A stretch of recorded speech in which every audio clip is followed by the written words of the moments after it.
आपका मेरे channel nursing channel hub पर स्वागत है, जहां हम हेल्थ और हेल्थ से रिलेटेड चीज़ों के बारे में जानकारी लेते हैं। आज का हमारा टॉपिक है वेजाइनल ईस्ट इन्फेक्शन, यानी कि वेजाइना में ईस्ट का इन्फेक्शन होना। ये ईस्ट क्या है, पहले हम इसके बारे में जानते हैं। ये ईस्ट एक फंगल इन्फेक्शन है जो कि आपके वेजाइना में आपको इरिटेशन, इचिंग या बर्निंग, रेडनेस इस प्रकार के प्रॉब्लम्स कॉज करते हैं।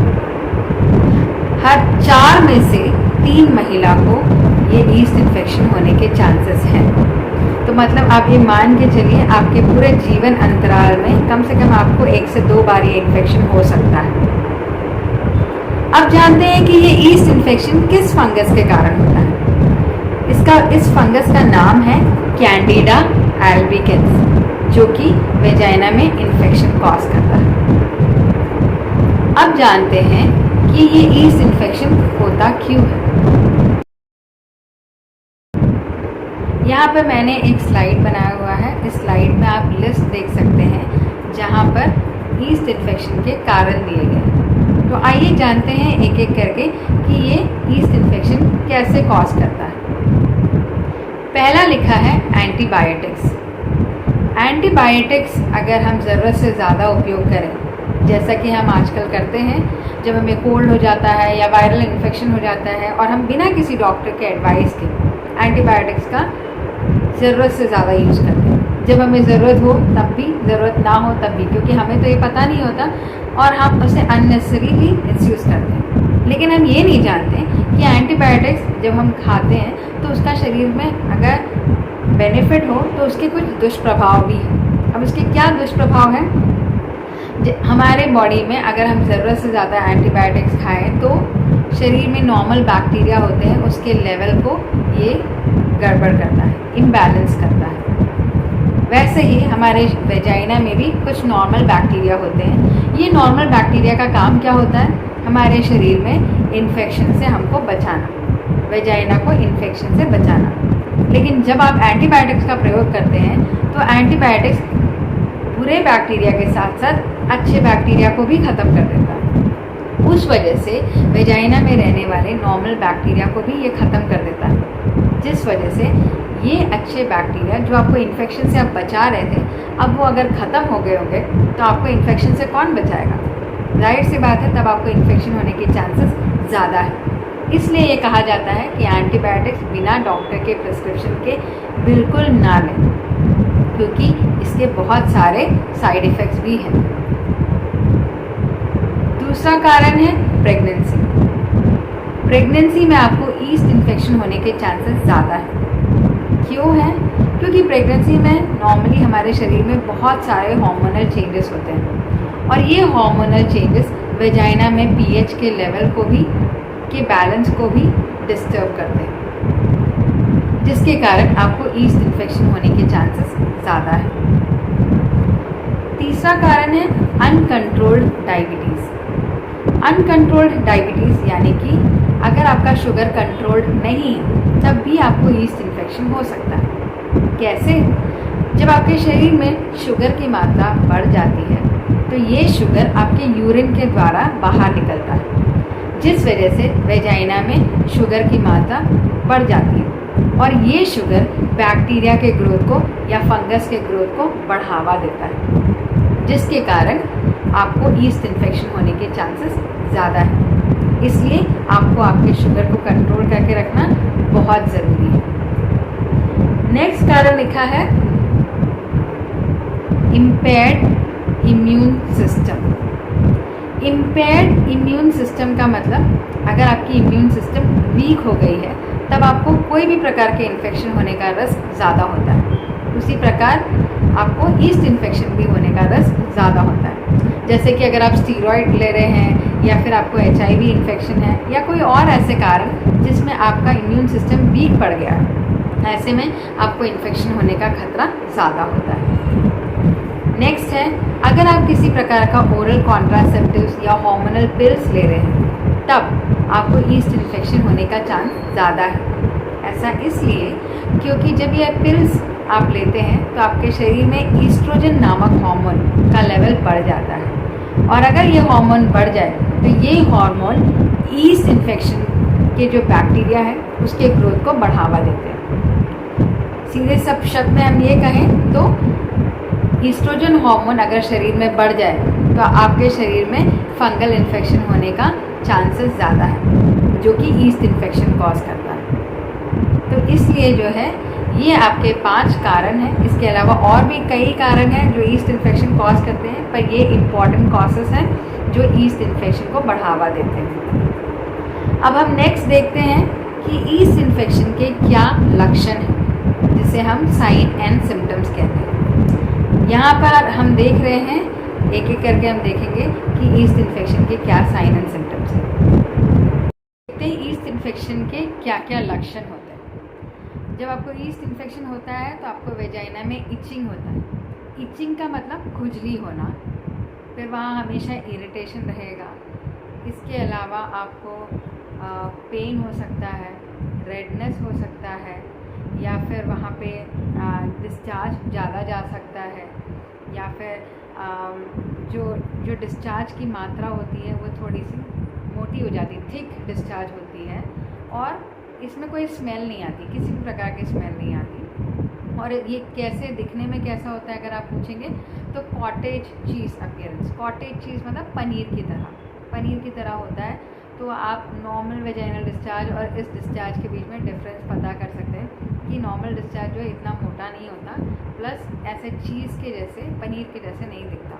तो अगर ऐसा कुछ हो तो आपको तुरंत अपने डॉक्टर को अप्रोच करना चाहिए और उसका मेडिसिन लेना चाहिए, ताकि आप जल्द से जल्द इससे निजात पा सकें। अब हम नेक्स्ट स्लाइड में देखेंगे कि इसका पता कैसे लगाया जाए। अगर आपको ऐसा कोई भी लक्षण हो तो आपको सबसे पहले डॉक्टर के पास जाना है। डॉक्टर वहाँ पे आपके वेजाइनल डिस्चार्ज को चेक करेंगे और वो पता करेंगे कि आपको किस तरह का इन्फेक्शन हुआ है। इसके बाद आता है ट्रीटमेंट। इसके ट्रीटमेंट क्या है? डॉक्टर्स जनरली आपको एंटी फंगल मेडिकेशन लिख कर देंगे। ये मेडिकेशन जो है आपको टैबलेट में या फिर आपको किसी ऑइंटमेंट के फॉर्म पे या क्रीम के फॉर्म पे या सपोजिटरी के फॉर्म पे मार्केट में अवेलेबल होते हैं। आप पूछेंगे सपोजिटरी क्या होता है? तो सपोजिटरी मतलब ऐसे मेडिसिन जो वेजाइना के द्वारा अंदर डाले जाते हैं, ये ऐसे मेडिसिन होते हैं। तो इसके बहुत सारे प्रकार मार्केट में अवेलेबल है, पर पहले आपको डॉक्टर को अप्रोच करना है। वो आपको एडवाइस करेंगे कि आपको किस मेडिसिन की ज़रूरत है। अब हम आगे देखते हैं कि इतने सारे हमने रीज़न देख लिए, ईस्ट इन्फेक्शन होता कैसे है, इसमें लक्षण क्या होता है, इसमें क्या ट्रीटमेंट लेना चाहिए। अब हम देखते हैं कि ये इन्फेक्शन को हमें अपने आप से बचाने के लिए हमें क्या करना चाहिए। देखते हैं कि हम ऐसे क्या गलत चीज़ें करते हैं जिसके कारण हमें ईस्ट इन्फेक्शन हो सकता है। तो अब नेक्स्ट स्लाइड पे हम देखेंगे प्रिवेंशन। इसे हम एक एक करके देखते हैं। सबसे पहले हम देख रहे हैं यूज़ लूज कॉटन पैंटी। आपको कैसे पैंटी यूज़ करने हैं? Cotton panty. क्यों? क्योंकि कॉटन पैंटी जो है मॉइस्चर को सोख लेते हैं, जिसके कारण आपके वेजाइना हमेशा ड्राई रहता है और आपको इन्फेक्शन होने के चांसेस कम रहते हैं। प्लस एक और चीज़ दिखा है यहाँ पे, लूज़ कॉटन पैंटी पहना है। एकदम ज़्यादा टाइट ड्रेस पहनेंगे तो आपको वहाँ पे ज़्यादा पसीना आएगा, ज़्यादा मॉइस्चर होगा, और मॉइस्चर से हमेशा आपको इन्फेक्शन होने के चांसेस ज़्यादा है। तो इसलिए हमेशा ही लूज़ कॉटन पैंटी का ही उपयोग करें। किसी भी प्रकार के नायलॉन या सिंथेटिक प्रकार के पैंटी का उपयोग ना करें।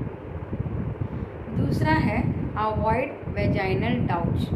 डाउच का मतलब वॉश करना। ज़रूरत से ज़्यादा अगर वेजाइना को हम क्लीन कर रहे हैं तो भी हम वेजाइना में के बैक्टीरिया के लेवल को हम डैमेज कर रहे हैं, वेजाइना के नॉर्मल पीएच को हम बैलेंस को हम हार्म कर रहे हैं, अफेक्ट कर रहे हैं। तो हमें ज़रूरत से ज़्यादा वेजाइना को क्लीन करने की ज़रूरत नहीं है, जिसके कारण आपके का वेजाइना ड्राई होने का चांसेस ज़्यादा है, इचिंग होने की चांसेस ज़्यादा है, इन्फेक्शन होने के चांसेस ज़्यादा है। तो इसलिए हमेशा वेजाइना को एक दिन में 1 से 2 बार कुनकुने पानी से क्लीन करें और फिर उसे अच्छी तरह कॉटन के टॉवल से ड्राई कर लें, जिससे वहाँ पर मॉइस्चर ना हो। नेक्स्ट है अवॉइड हॉट वाटर बाथ या टब बाथ अवॉइड करें, या किसी भी प्रकार के बबल बाथ को अवॉइड करें। ऐसा इसलिए क्योंकि हमारा शरीर जो है ज़रूरत से ज़्यादा जब किसी भी जगह में अगर इचिंग हो, इरिटेशन हो, तो उस एरिया में अगर हॉट वाटर डाला जाए तो वो एरिया जो है फिर से और ड्राई होने का चांसेस है, और ड्राई ज़्यादा होगा तो फिर वहाँ और इचिंग बढ़ेगी और उसके कारण फिर से हमको डिस्कम्फर्ट होगा। तो इसलिए हॉट वाटर बाथ या टब बाथ को या बबल बाथ को अवॉइड करें। नेक्स्ट है अवॉइड सेंटेड प्रोडक्ट्स। कई बार वेजाइना में स्मेल आती है ये सोचकर, या वेजाइना फ्रेश रहे ये सोचकर हमें एडवर्टाइजमेंट में या बहुत सारे साइट्स पर ये बताया जाता है कि हमें इन सेंटेड प्रोडक्ट्स का या केमिकल्स का उपयोग करना चाहिए, पर असल में हमें ऐसे कोई भी प्रकार के केमिकल को यूज़ करने की ज़रूरत नहीं है, क्योंकि हम ये इस तरह के केमिकल्स का उपयोग करके वेजाइना के पीएच को डिस्टर्ब कर रहे हैं और नॉर्मल बैक्टीरिया के लेवल के बैलेंस को भी डिस्टर्ब कर रहे हैं। तो हमें ऐसा बिल्कुल भी नहीं करना है और इस प्रकार के सेंटेड प्रोडक्ट्स का उपयोग नहीं करना है। इसके अलावा नेक्स्ट रीज़न दिया हुआ है avoid wet clothes. Wet clothes का मतलब जैसे अगर आप स्विमिंग करते हैं तो ज़रूरत से ज़्यादा टाइम तक आप स्विमिंग सूट पहन कर रखे हैं, या अगर आपको ज़्यादा मॉइस्चर होता है, वेजाइना में ज़्यादा पसीना आता है, तो आप फिर भी एक पैंटी को 24 घंटे यूज़ कर रहे हैं, तो ऐसे में क्या है, वेजाइना में नमी बनी रहती है, और नमी बनी रहती है तो इन्फेक्शन के चांसेस ज़्यादा होते हैं। अगर आपको स्वेटिंग ज़्यादा होता है वेजाइना में तो आप एक दिन में 2 से 3 बार कॉटन पैंटी बदल सकते हैं, जिससे आपका वेजाइना हमेशा ड्राई रहे, मॉइस्चर फ्री रहे। कई बार जो है लेडीज़ हड़बड़ी में नहाने के बाद प्रॉपरली वेजाइना को ड्राई नहीं करती और सीधे सीधे पैंटीज़ को वैसे ही पहन लेती हैं, जिस वजह से वेजाइना में जो नमी रहती है उस वजह से पैंटी भी गीली हो जाती है, और उसी गीली पैंटी को हम बहुत देर तक पहने हुए होते हैं, जिससे हमको इन्फेक्शन हो सकता है। तो इसलिए इस चीज़ को बिल्कुल भी अवॉइड करें। लास्ट है अननेसेसरी यूज़ ऑफ एंटीबायोटिक्स को अवॉइड करें, जिसका रीज़न मैंने आपको पहले ही बताया है। एंटीबायोटिक्स आपके वेजाइना में जो नॉर्मल बैक्टीरिया है उसके लेवल को डिस्टर्ब कर देता है, उसको ख़त्म कर देता है, जिसके कारण आपके वेजाइना में इन्फेक्शन से लड़ने के लिए फिर कोई बैक्टीरिया नहीं बचते। ये गुड बैक्टीरिया के लेवल को ख़त्म कर देता है, जिसके कारण आपको इन्फेक्शन होने के चांसेस ज़्यादा हो सकता है। तो इसलिए आपको एंटीबायोटिक्स का मिसयूज़ नहीं करना है। तो फ्रेंड्स, मैं आशा करती हूँ कि आपको ईस्ट इन्फेक्शन और ईस्ट इन्फेक्शन में के होने वाले कारण, उसके लक्षण, उसके ट्रीटमेंट और उसके प्रिवेंशन के बारे में आपको समझ में आया होगा। अगर आपको मेरा ये वीडियो पसंद आया होगा तो प्लीज़ इसे लाइक और सब्सक्राइब करना ना भूलें। अगर आपको ये अच्छा लगे तो प्लीज़ अपने फ्रेंड्स, अपने फैमिली मेम्बर्स के साथ इसे शेयर करें, ताकि उन्हें भी इसके बारे में जानकारी मिल सके और वो भी अपने आप को इस तरह के ईस्ट इन्फेक्शन से बचा सकें। तो मिलते हैं नेक्स्ट वीडियो में कुछ और नई जानकारी के साथ। तब तक के लिए बाय बाय।